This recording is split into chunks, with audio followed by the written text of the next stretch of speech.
Bihar police sub inspector 1275 का mains exam आज के दिन यानी 25 फरवरी के मेंस एग्जाम सक्सेसफुली कंडक्ट करवा लिया। किसी भी तरह का पेपर लीक जैसे कोई भी चीजें सुनने में नहीं आए और सक्सेसफुली एग्जाम यहाँ पर सभी के सभी पटना जो सेंटर से रखे गए थे और सभी सक्सेसफुल एग्जाम यहाँ पर हो गए। 2 शिफ्ट में एग्जाम हुए हैं और दोनों शिफ्ट के पेपर को लेकर हम लोग बात करें तो जहां पर शिफ्ट 1 का फर्स्ट वाले की बात करें तो यहाँ पर जिन्होंने भी फर्स्ट शिफ्ट में हिंदी पेपर में यदि आपने मेहनत थोड़ा सा भी नहीं कर रखा है हिंदी पेपर में तो बहुत सारे कैंडिडेट यहाँ पर बहुत सारे तो कहना थोड़ा गलत होगा पर कुछ कैंडिडेट ऐसे होंगे जो हिंदी पेपर में क्वालिफाई नहीं करते हुए दिख रहे हैं, क्योंकि पेपर इस बार हिंदी पेपर को थोड़ा सा पेपर पूछने के तरीके बदले गए। जहां पर आप आसान प्रश्न सिर्फ आप बिना पढ़े जो भी आपने 10वीं में या 12वीं के समय में इससे पहले हिंदी के ऊपर मेहनत कर रखा है उसके दम पर आप क्वालिफाई मार्क्स पहुंच जाते थे, यानी 60 मार्क्स पहुंच जाते थे। ये भी बहुत सारे लोगों के लिए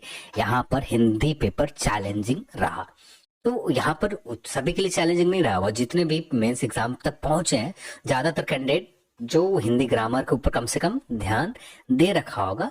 यदि हिंदी ग्रामर के ऊपर आपने ध्यान रखा तो आसानी से 30% है यानी 60 आपको मार्क्स करने, 30% स्कोर करने, 60 मार्क्स आपको जो स्कोर यहाँ पर मेंस एग्जाम में हिंदी पेपर में करने ये आसानी से हो जाएंगे। बात आती है सेकंड पेपर का। सेकंड पेपर ओवरऑल यहाँ पर हम लोग कट ऑफ के भी आइडिया लेंगे कि कट ऑफ किस तरह के कितना रह सकते हैं, सिर्फ आइडिया होगा। फर्स्ट जो लोगों के ओपिनियन है उस ओपिनियन के बेस के ऊपर जो लोगों ने पेपर दे रखा है उसके बेस के ऊपर तो यहाँ पर आप जब आप पेपर देखते हो तो पेपर ओवरऑल आपको ये चीज आपको समझ में आ जाएंगे कि आप काफी हद तक पेपर को आसान कह सकते हो। काफी हद तक, पूरी तरह से आप पेपर को आसान नहीं कह सकते। यहाँ पर जो भी प्रश्न पूछे गए यहाँ पर लगभग 55 से 60 के बीच में बिना किसी दिक्कत के रुकावट के क्वेश्चन को आप अटेम्प्ट ले सकते थे, जो पूरी तरह से एक्यूरेसी के साथ, यानी जो भी मेंस एग्जाम देने जा रहे हैं 25,000 करीब लोगों ने मेंस एग्जाम के लिए अपियर होने गए और इस 25,000 में से ज्यादातर कैंडिडेट ये 55 से 60 के रेशियो में लोग आसानी से इस जो 100 क्वेश्चन में से जो पेपर 2 के ऊपर बात कर रहे हैं हम लोग यहाँ पर पेपर 2 में 55 से 60 के करीब आसानी से सही कर सकते थे।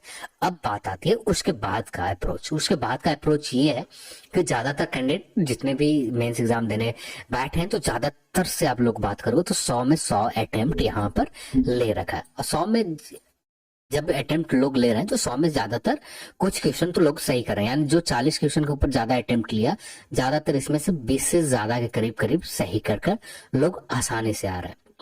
20 के करीब लोग सही पहुंच रहे हैं। तो यहाँ पर आपको एक आइडिया लग जाएंगे कि लगभग जो एक नंबर निकल कर आ रहा है ये नंबर आप देखोगे तो 75 से लेकर 80 के बीच में आ रहा है। ऑन एवरेज यहाँ पर 75 से 80 के बीच में सही किया जा सकता है। अब कट ऑफ के ऊपर थोड़ी देर के बाद हम लोग इसके ऊपर बात करेंगे, ये रेलेवेंट रहेगा। आखिरी में हम लोग इस पॉइंट के ऊपर बात करेंगे। अब बात करते हैं इस पेपर में बदलाव क्या रहा। पहला बदलाव तो आपको नजर आया करंट अफेयर में, जो अच्छे लेवल के करंट अफेयर पूछे गए और जो रिसेंट टाइम यानी जो आप एग्जाम मेंस एग्जाम देने जा रहे हो जिनमें से कुछ करंट अफेयर आपको जनवरी के हो जाएंगे, कुछ करंट अफेयर फरवरी के महीने के हो जाएंगे।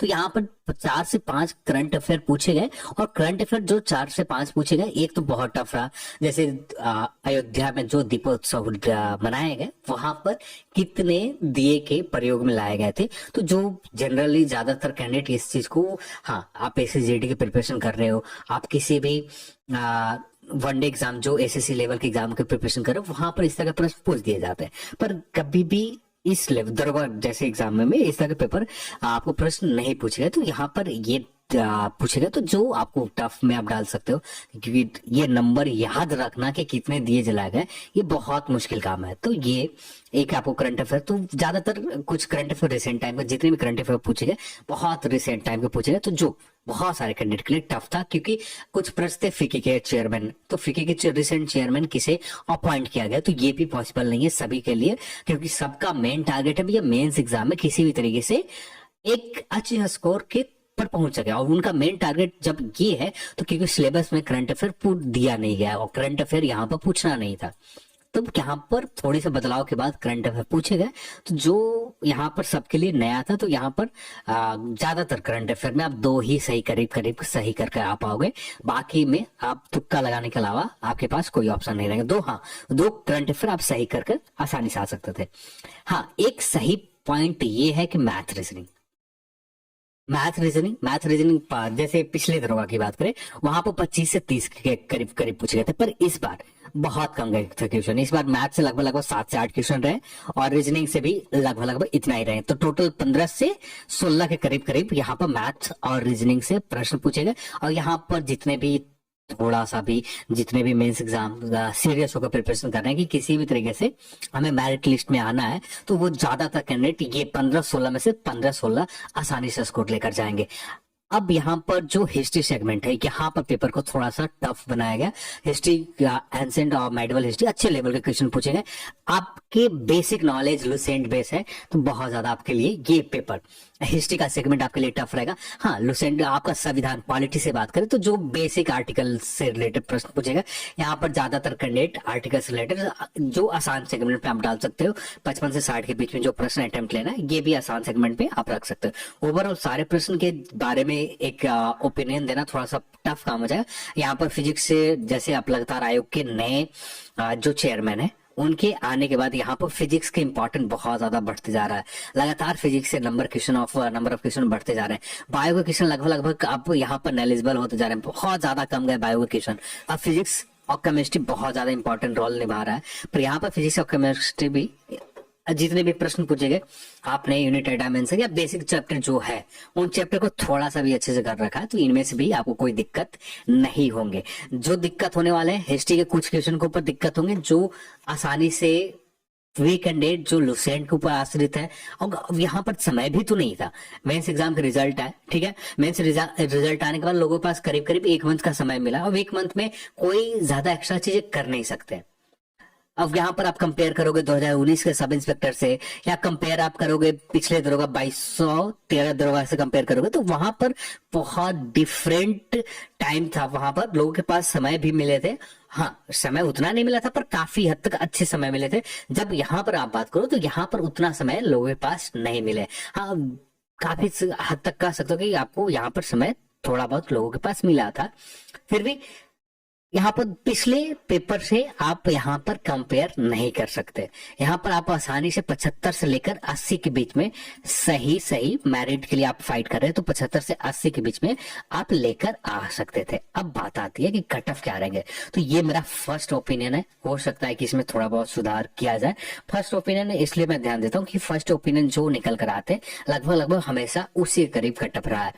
तो यहाँ पर जो भी कैंडिडेट 75 से 80 के बीच में स्कोर कर रहे हैं, चाहे आप ईडब्ल्यूएस में आते हो, ईडब्ल्यूएस में यूआर में आप आते हो, या बीसी कैटेगरी में आते हैं, बीसी या ईबीसी कैटेगरी में आते हैं, ये 3 कैटेगरी के, एबीसी के थोड़ा 75 से बिलो भी जा सकते हैं एबीसी कैटेगरी, पर ये 3 कैटेगरी जनरल, ईडब्ल्यूएस और बीसी कैटेगरी, ये 3 कैटेगरी के लिए करीब करीब जो लोग भी 75 से ज्यादा या 75 के करीब सही कर रखे हैं, 75 के करीब, यानी 76 जनरल के करीब, 76 जनरल की बात करें, यूआर की बात करें, इसमें प्लस माइनस अब भी के लिए फर्स्ट ओपिनियन है, इसलिए 3 हम लोगों ने ले रखा है। और जब डिटेल में हम लोग बात करेंगे इसके ऊपर आगे चलकर, बहुत सारे कैंडिडेट के से बात करने के बाद हम लोग इसके ऊपर डिटेल में बात करेंगे। पर फर्स्ट ओपिनियन जो है, लोगों के जो इनिशियल पेपर देने के आने के बाद जो पेपर उन लोगों ने, जिस तरह का पेपर उनका लगा और जितना उन्होंने प्रिपरेशन किया, उसके आधार पर जैसे कुछ कैंडिडेट हम जो मिले हैं उनके स्कोर ज्यादातर कैंडिडेट के 80 के करीब आसानी से पहुंचे, पर 80 आप अभी के ओपिनियन के हिसाब, अभी के आप देख रहे हो, जब फाइनल कुछ आंसर की, आयोग के आंसर की से आप जब आपका पेपर चेक किया जाएगा, कुछ क्वेश्चन कम होंगे, तो यहाँ पर मुझे जो लगता है, जनरल में आप आते हो, यूआर कैटेगरी में आते हो, 76 के करीब आपने सही कर रखा है। इसमें प्लस माइनस 2 ही आप अभी के लिए प्लस माइनस 2 आपके हैं, तो काफी हद तक आप सेफ हो। ईडब्ल्यूएस की बात करें, ईडब्ल्यूएस के लिए बात करें, फिजिकल के लिए बात करें, पीटी के लिए बात करें, तो ये 76 हमको जहां तक लगता है जनरल ये फाइनल भी रहेगा। ईडब्ल्यूएस के लिए थोड़े बहुत प्लस माइनस हो सकते हैं। जनरल आप ईडब्ल्यूएस में आते हो तो यहाँ पर आपके स्कोर 74 के करीब या 73 के करीब है, इसमें प्लस माइनस 2 आपके हो सकते हैं। बीसी की बात करें 74 के करीब या 73 के करीब रहेंगे। ईडब्ल्यूएस की बात करें, सॉरी ईबीसी की बात करें तो ईबीसी के करीब करीब 72 के करीब रहेंगे। अब बाकी कैटेगरी के लिए आगे चलकर हम लोग डिटेल में बात करेंगे तो वहां पर हम लोग डिस्कस कर लेंगे। और यहाँ पर सिर्फ ये ओपिनियन तब है जब लोगों से, कुछ कैंडिडेट से बात करने के बाद, उनके अभी तक उन्होंने पेपर भी नहीं चेक किया, उनका फर्स्ट रिस्पांस यही है करीब करीब उन्होंने 75 से 80 के बीच में सही किया होगा पेपर में। तो 75 से 80 सही किया है। हाँ, यहाँ पर बात अब आती है कि फाइनल मेरिट लिस्ट के लिए बात किए जाएंगे। फिजिकल के बाद मेरिट लिस्ट की जब बात आएगी वहां पर आपको कट ऑफ जितने सीट है उसके ऊपर रहेंगे तो थोड़ा सा कट ऑफ तो रहेगा ही रहेगा। एक बड़ा नंबर में रिजल्ट यहाँ पर तो है नहीं कि आप एक बड़ा नंबर में रिजल्ट रहेगा, 2500 रिजल्ट देना है, 3000 रिजल्ट देना, तो एक मैटर भी करता है। पर यहाँ पर रिजल्ट आपको सिर्फ 1275 कैंडिडेट को देना है, तो जो इतना सफिशियंट है, लगभग 75 से 80 के बीच में आप स्कोर कर रहे हो, काफी हद तक आप फाइनल मेरिट तक आप सेफ रहोगे। हाँ, थोड़े बहुत ऊपर नीचे जाएंगे जो आगे चलकर हम लोग इसके ऊपर डिस्कस करेंगे। तो ये था मेरा फर्स्ट ओपिनियन। हो सकता है इसमें कुछ चेंजेस हो, पर अभी के लिए ये मेरा फर्स्ट ओपिनियन है जो लोगों के रिस्पॉन्स देखा उसके बेस के ऊपर। चलिए आज के इस वीडियो में इतना ही।